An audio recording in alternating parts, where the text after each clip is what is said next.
السلام علیکم سامعین، 11 جمادی الثانی کی تاریخ شروع ہو چکی ہے، 2 دسمبر ہے۔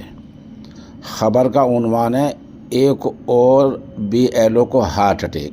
پہلے عرض کر دوں، آج دن میں کئی خبروں میں 9 جمادی الثانی مغالطے میں بولا گیا ہے۔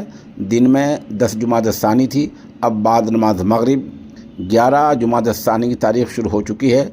جن صاحبان نے واٹس ایپ پر لکھ کر یا کمنٹ میں اس طرف دھیان دلایا ہے، ان کا نہایت شکر گزار ہوں۔ بہرحال خبر سنیے۔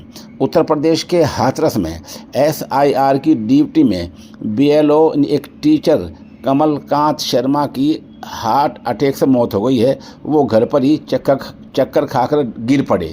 DM اتر وتس ان کے گھر پہنچے تو بیوی نیلم شرما نے کہا کہ افسران کے کام کے لیے فون بہت زیادہ آتے تھے، دباؤ بنا ہوا تھا۔ اس دباؤ سے وہ ذہنی پریشانی میں مبتلا تھے، اسی لیے ان کو ہارٹ اٹیک ہو گیا اور ان کی موت ہو گئی۔